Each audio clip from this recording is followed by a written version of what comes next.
और यशोदा मैया को देखने की इच्छा होती है, लेकिन मिलने भी नहीं पहुंच पाता हूं।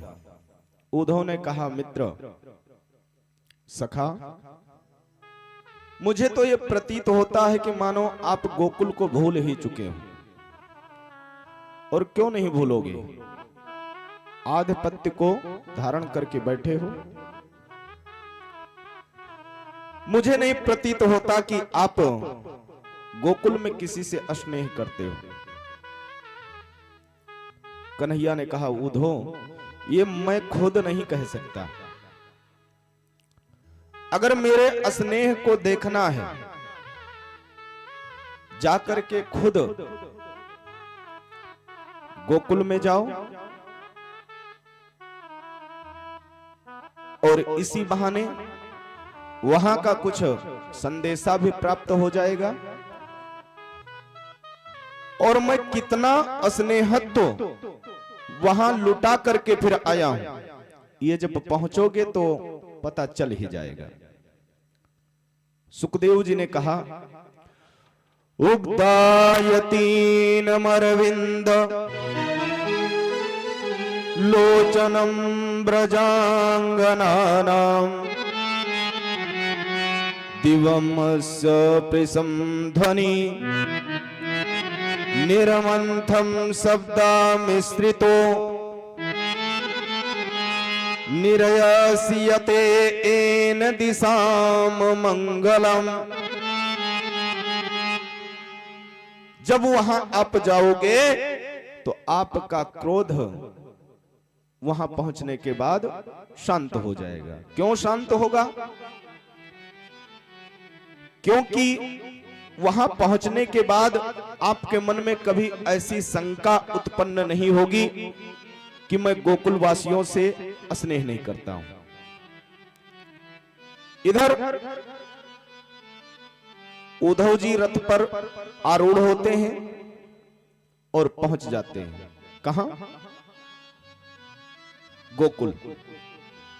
कृष्ण के कहने पर गोकुल का संदेशा लेने के लिए गोकुल पहुंचे। सायंकालीन का समय था।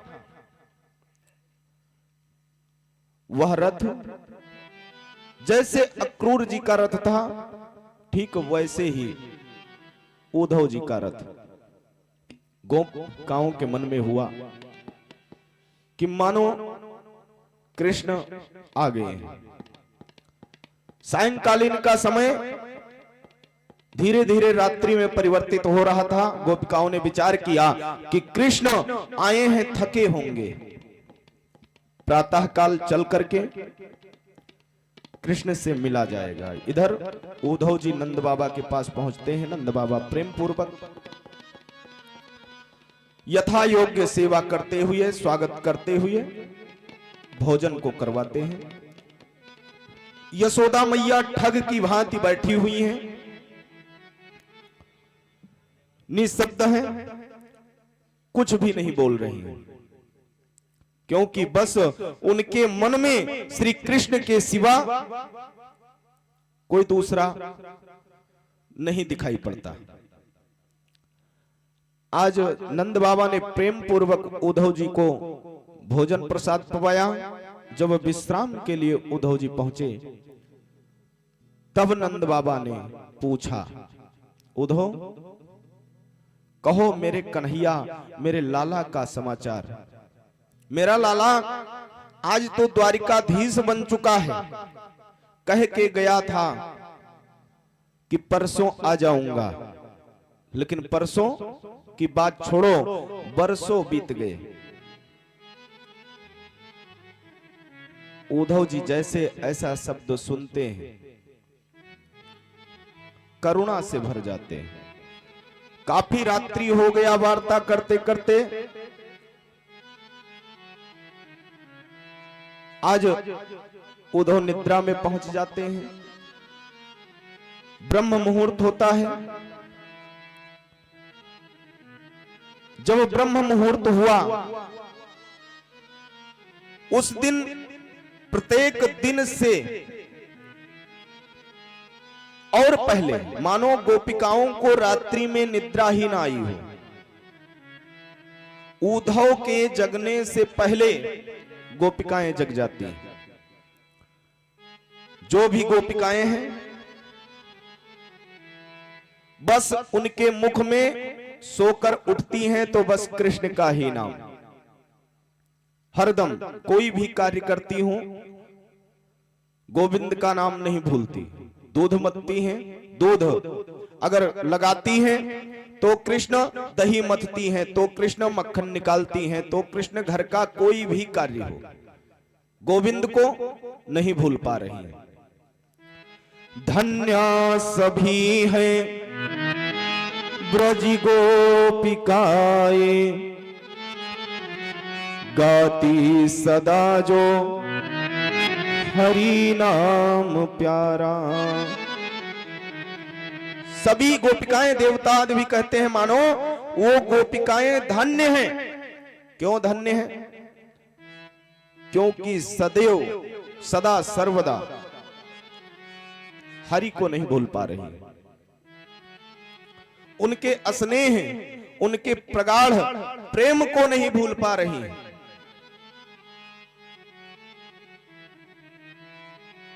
और जब गोपिकाएं प्रातः काल जगी, अपने कार्य में लग गई, कार्य करते समय गोविंद दामोदर का नाम जिह्वा और मुख से निकलता है। आज उद्धव जी बिल्कुल एकाग्रचित होकर के उस ध्वनि को, उस आवाज को सुन रहे हैं। धन्य सभी हैं ब्रज गोपिकाए, गाती सदा जो हरि नाम प्यारा। धन्य सभी गोपिकाए, जो गाते सभी गोपिका नाम प्यारा। धन्य सभी हैं ब्रज गोपिकाएं, जो गाती सदा जो हरि नाम प्यारा। सभी ब्रज किनारे, जो गाते सदा हरि का नाम प्यारा। वो दोहते भी यही गीत गाती, वो दोहते भी यही गीत गाती, गोविंद दामोदर माधवेती। गोविंद दामोदर माधवेती, गोविंद दामोदर माधवेती। गोविंद दामोदर माधवेती। धन्य सभी हैं ब्रज गोपिकाएं, धन्य सभी हैं ब्रज गोपिकाए, गाती सदा जो हरि नाम प्यारा। गाते सदा जो हरि नाम प्यारा। गाते सदा जो हरि नाम प्यारा। वो गोपिकाएं धन्य हैं, मुख में हरि का नाम है, गौ को दूह रही हैं। ऐसी स्थिति में भी गोविंद को नहीं भूल पाती और प्रत्येक दिन की भांति आज थोड़ा सारे कार्य को जल्दी करने का कोशिश कर रही है। प्रातः काल का समय गोपिकाएं मूसल लेकर के धान को कूट रही हैं और उसी ध्वनि के साथ साथ ले हाथ में मूसल वो खली में, ले हाथ में मूसल वो खली में, है कूटती धान सोबाम कोई। है कूटती धान सोबाम कोई, है कूटती धान सोबाम कोई, है कूटती धान सोबाम कोई। है टूटता तार, है टूटता तार कभी नहीं ये गोविंद दामोदर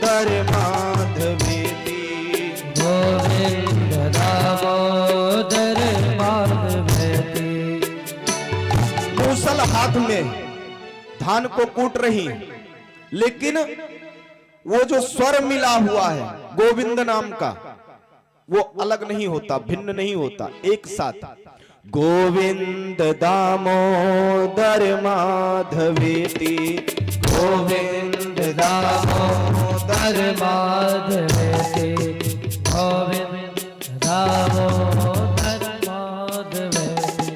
धन्या सभी हैं ब्रज गोपिकाएं, धन्या सभी हैं ब्रज गोपिकाएं, गाती सदा जो हरि नाम प्यारा, गाते हरि नाम प्यारा।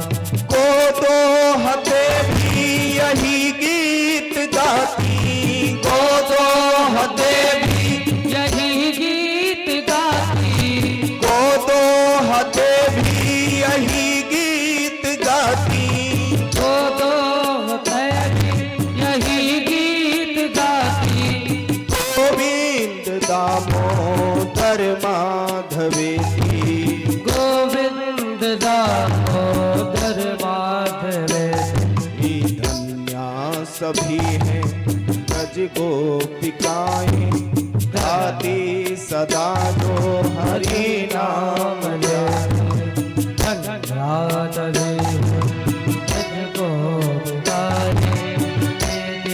सदा हरि नाम प्यारा।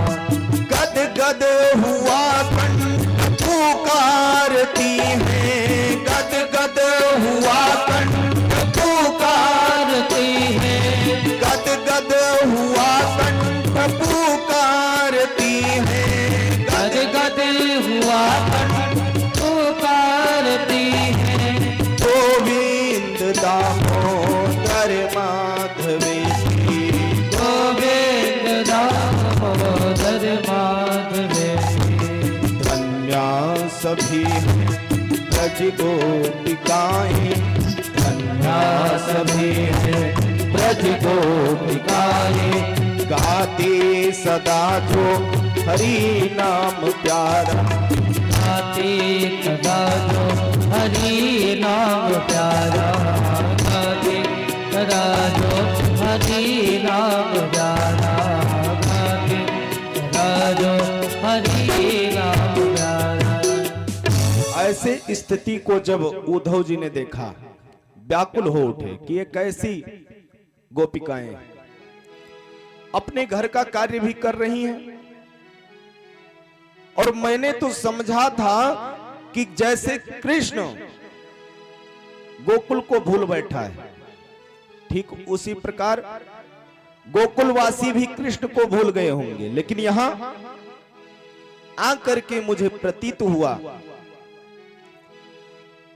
कि समस्त गोपिकाएं बावली हो रही कृष्ण को देखने के लिए, कृष्ण के स्नेह में।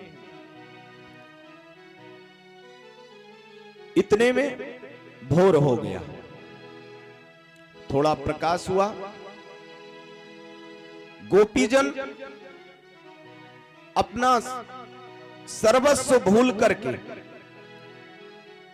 कृष्ण से मिलने के भाव में पहुंच जाती हैं नंद बाबा के द्वार पर।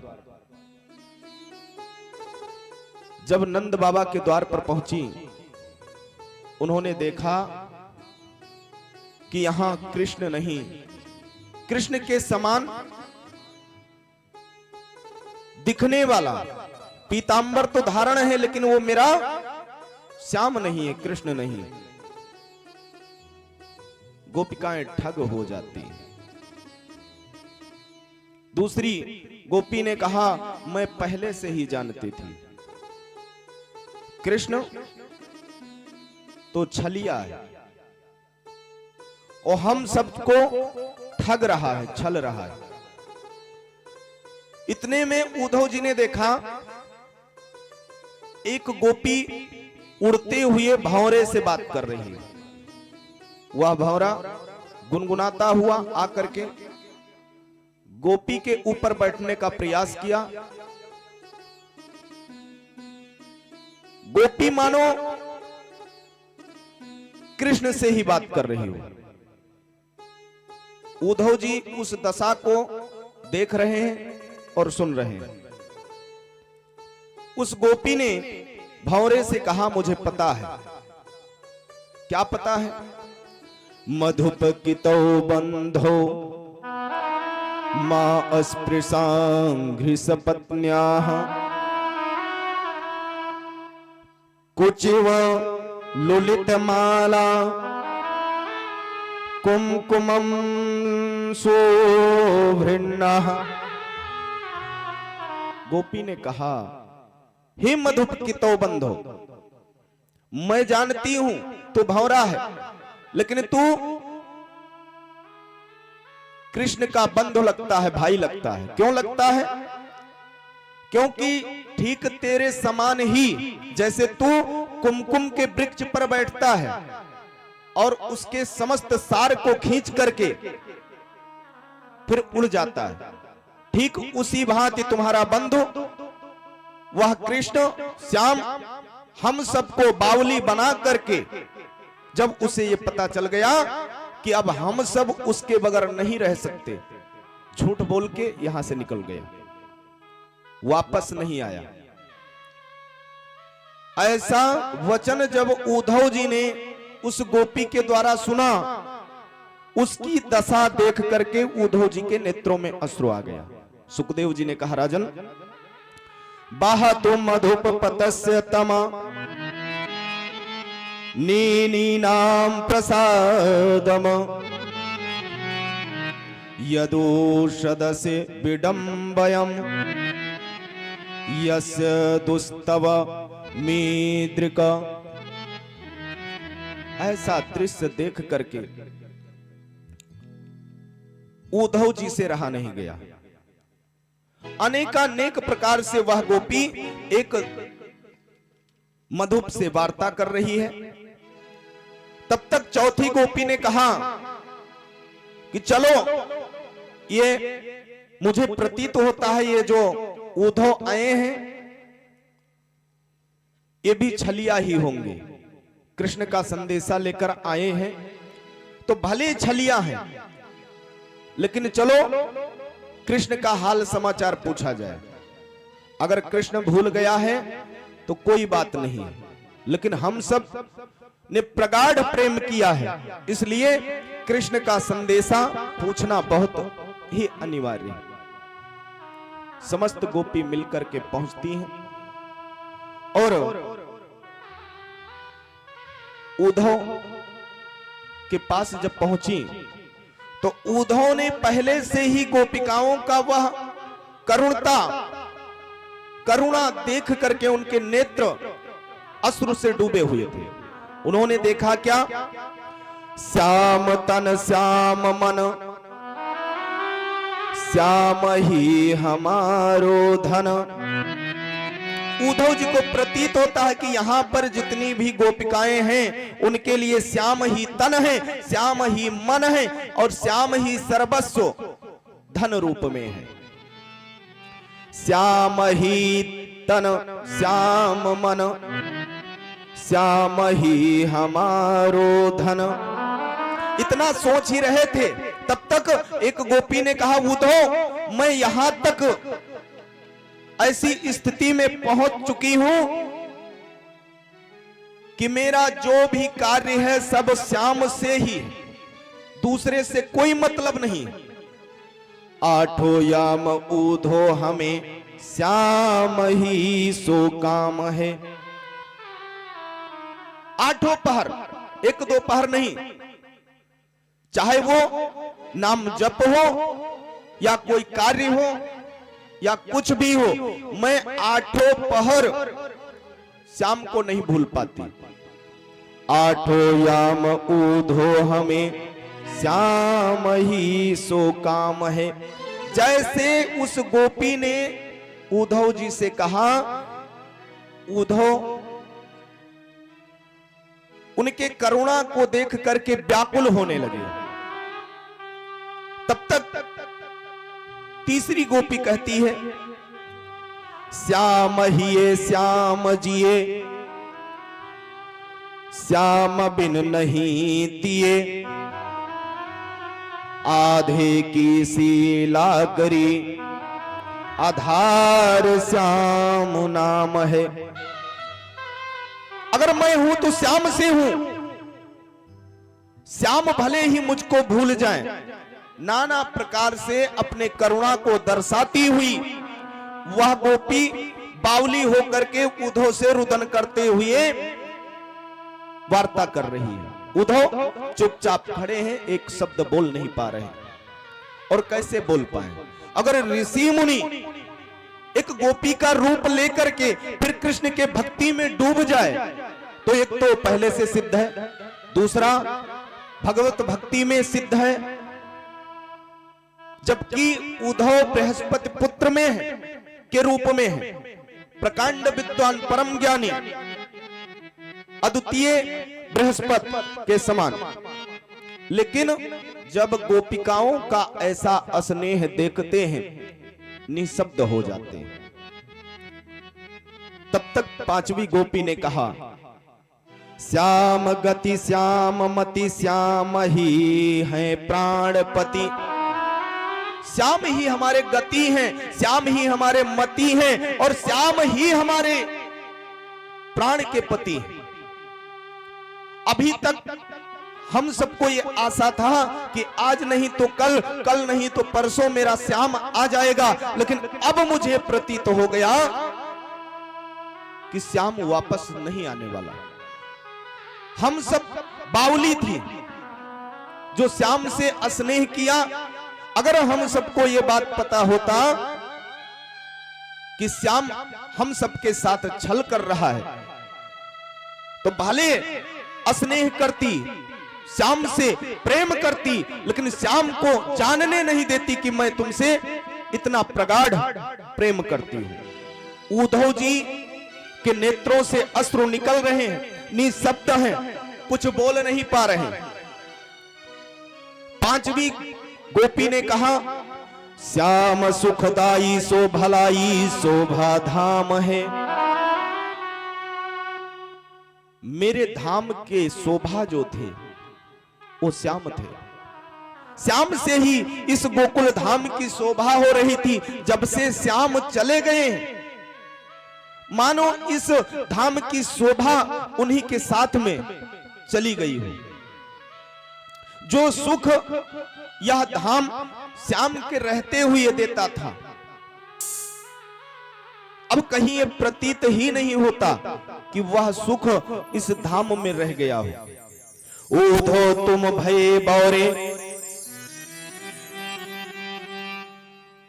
पाती लेके आए दौरे। अरे जब इतना बड़ा छलिया है वो, उसको आने का टाइम नहीं था, समय नहीं था, तो क्या आप भी पागल हो गए हैं, बावले हो गए हैं जो कृष्ण ने कहा और आप पाती लेकर के संदेशा लेकर के आ गए? फिर भी उद्धव जी बोल नहीं पा रहे। योग कहां राखे यहां रोम रोम श्याम है। तब उद्धव जी का नेत्र खुला। घर में ऐसा जारते तो प्रीत न करते गोय, नगर ढिढोरा पीटते प्रीत न करियो। उद्धव जी से कहती है ये तो प्रेम की बात है उद्धव, ये तो प्रेम की बात है उद्धव। बंदगी तेरे बस की नहीं है, ये तो प्रेम की बात है उद्धव। बंदगी तेरे बस की नहीं है। यहाँ दर्द के होते होते, यहाँ दर्द के होते होते आपकी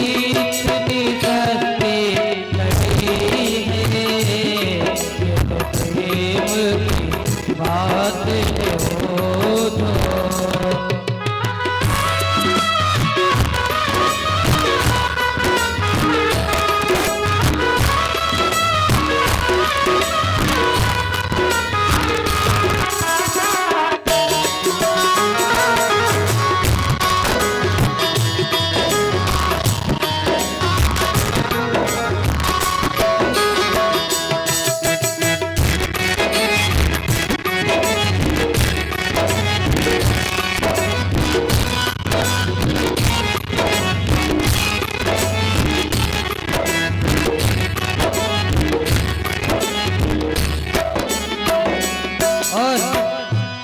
प्रेम वालों ने कब भक्ति पूछा, उनकी पूजा में सुन ले ये वो दो।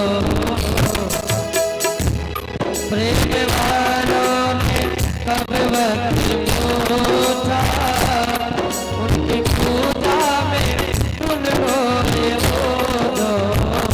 और यहाँ दम की होती हो जा, यहाँ दम में होती है पूजा। सर झुकाते की तुझसे कहिए, प्रेम की बात है वो। बंद की तेरे बस की नहीं, प्रेम की बात है वो जो।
जो उतरती चढ़ती मस्ती, जो उतरती चढ़ती मस्ती, वो हकीकत से मस्ती नहीं है।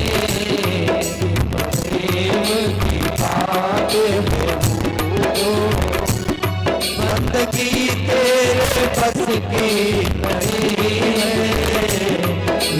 प्रेम की बात है वो।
गोपिकाएं सबसे अंतिम पंक्ति में उद्धव जी थे क्या कहती है, बड़ा ही सुंदर भाव है, बड़ा ही सुंदर शब्द है। जिनकी नजरों में है श्याम प्यारे, वो तो रहते हैं जब से निराले, जिनकी नजरों में है प्यार प्यारे, वो तो रहते हैं जब से निराले, और जिनकी नजरों में मोहन समाए, जिनकी नजरों में मोहन समाए, वो नजर फिर तरसती लगी है, नजरों में मोहन समाए, वो नजर फिर तरसती लगी है, ऐसो प्रेम की बात है, असली प्रेम असली नहीं है, ऐसो प्रेम की बात है, ये तो प्रेम की बात है। प्रेम से बोलिए राघवेंद्र सरकार की। श्री सुखदेव जी महाराज कहते हैं, राजन, गोपियां श्याम सुंदर श्री कृष्ण के दर्शन के लिए अत्यंत ही उत्सुक लालायित तो हो रही थी। यह प्रेम देख करके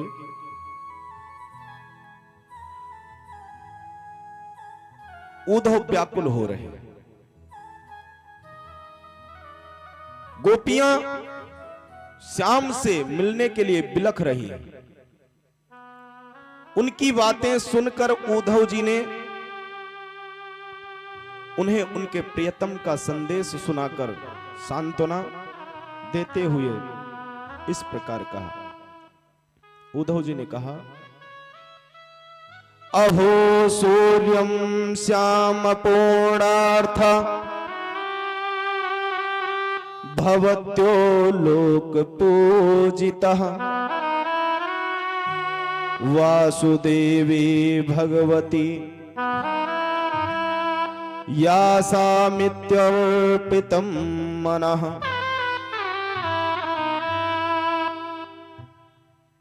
अहो गोपियों, तुम कृत्य कृत्य हो, तुम्हारा जीवन सफल है। देवियों, तुम सारे संसार के लिए पूजनीय हो। क्यों पूजनीय हो? क्योंकि जिसके मन में सदैव हरि निवास करते हो, सदैव गोविंद दामोदर माधवेती का जप चलता हो, जो ऋषि मुनि भी नहीं कर पाते। भवत्यो लोक पूजिता है, पूरे संसार में तुम्हारी यश कीर्ति पूजने योग्य है और आगे चल करके पूजी जाओगे, क्योंकि तुम लोगों के लिए इस प्रकार भगवान श्री कृष्ण को अपना हृदय, अपना सर्वस्व समर्पित कर दिया है। दान व्रतात पो होम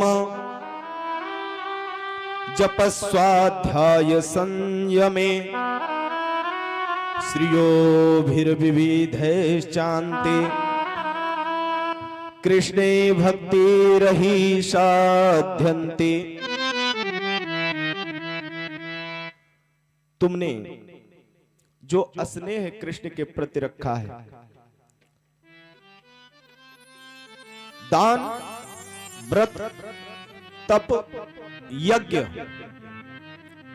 करने पर भी ऐसी भक्ति ऋषिगणों को, संतों को, गृहस्थियों को नहीं प्राप्त होती। जो तुम्हारे स्नेह से भक्ति मुझे दिखाई पड़ रहा है कृष्ण के प्रति, किसी साध्वियों से तुम सब कम नहीं हो। कृष्णे भक्तिर साध्यते, जो साधना तुम सब कर रही हो ऋषि मुनियों के लिए भी अत्यंत दुर्लभ है, क्योंकि ऋषि मुनि इस प्रकार स्नेह भगवान से नहीं कर सकते। उद्धव जी ने कहा, अहो गोपिकाओं, तुम्हारे प्रियतम भगवान श्री कृष्ण ने तुम लोगों को परम सुख देने के लिए मुझे भेजा है। क्यों भेजा है? प्रिय संदेश लेकर मैं आया हूं। उन्होंने बड़े भाव के साथ तुम सबका समाचार पूछा है। वह कुशल है, तुम सबको निरंतर याद किया करते हैं, लेकिन क्या करें, मथुरा में जाने के बाद कंस के अत्याचार को समाप्त करना था। उसके बाद यज्ञोपवीत संस्कार हुआ, विद्याध्ययन हुआ, युद्ध प्रारंभ हो गया, समस्त कार्यों में व्यस्त थे, इसलिए तुम सबसे मिलने नहीं आ पाए और ऐसा समय बन गया कि उन्हें द्वारिका जाना पड़ा। लेकिन तुम सबके प्रति प्रगाढ़ स्नेह कृष्ण के पास है। जब गोपिकाओं ने ऐसा सुना तो थोड़ा थोड़ा मन शांत होने लगा। भगवान श्री कृष्ण ने कहा है गोपिकाओं के लिए संदेश, मैं सबका उपादान कारण होने से सबका आत्मा हूं।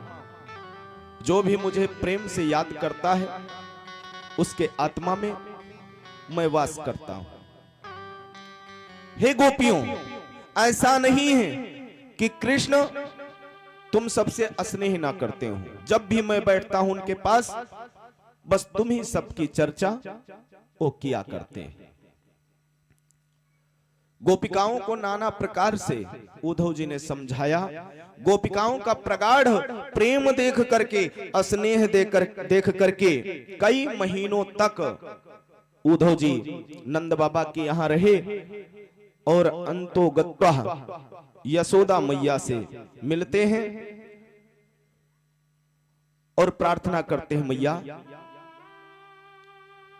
मैं यहां आया और कई दिनों से वास कर रहा हूं, दिनों नहीं महीनों से वास कर रहा हूं, लेकिन मुझे यह प्रतीत नहीं हुआ कि मैं कन्हैया के पास नहीं हूं।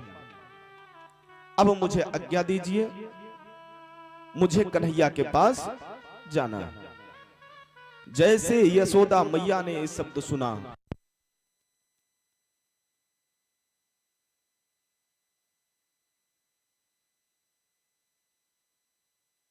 कृष्ण के पास जाना चाहता हूं, आप मुझे आशीर्वाद दीजिए। जैसे यशोदा मैया सुनती हैं व्याकुल हो जाती हैं। क्यों? क्योंकि उद्धव के रहने पर उन्हें यह प्रतीत होता था मानो कृष्ण ही आ गए हों। यशोदा मैया ने कहा, उद्धव कुछ दिन और रुक जाओ। उद्धव नहीं मानते। अंतोगत्वा यशोदा मैया ने कहा, ठीक है जाओ, और जा करके कन्हैया को अनेकानेक आशीर्वाद मेरे तरफ से कहना। कहियो यशोमति को आशीष उद्धव,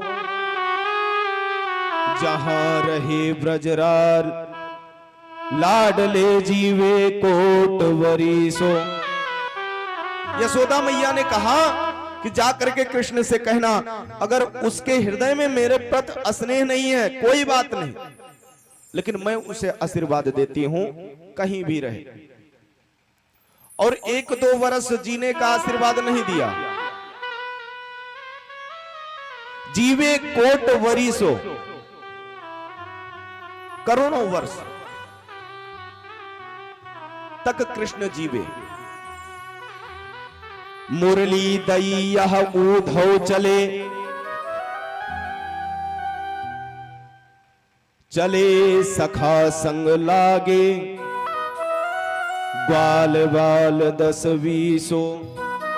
जैसे उद्धव जी ने प्रणाम किया, यशोमती मैया ने ऐसे कहा उद्धव जी प्रस्थान कर देते हैं। और जैसे उद्धव जी कृष्ण के पास पहुंचने के लिए प्रस्थान किए, इधर ग्वाल बाल एक नहीं 10-20 पीछे लग गए। अब की बेर ब्रज फेर वासवो, सूरदास के ईसो। सूरदास जी ने कहा कि हे, ग्वाल वालों ने कहा उद्धव एक बार हम सबके कहने पर रुक जाओ। लेकिन उद्धव सबको समझाते हुए वहां से प्रस्थान करते हैं। आकर के कृष्ण भगवान से पुनः मिलते हैं, नाना प्रकार का संदेशा सुनाते हुए, नेत्रों में अश्रु भरे हुए यशोमती मैया का, नंद बाबा का, गोपियों का, ग्वाल वालों का जो भी संदेश था, आकर के कृष्ण से सुनाते हैं। कृष्ण उस शब्दों को सुन करके आह्लादित हैं, आनंदित हैं।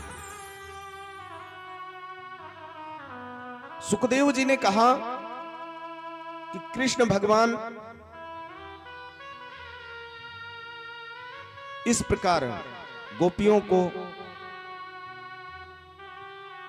स्मरण मात्र से याद करते हुए सदैव गोपिकाओं का चिंतन किया करते।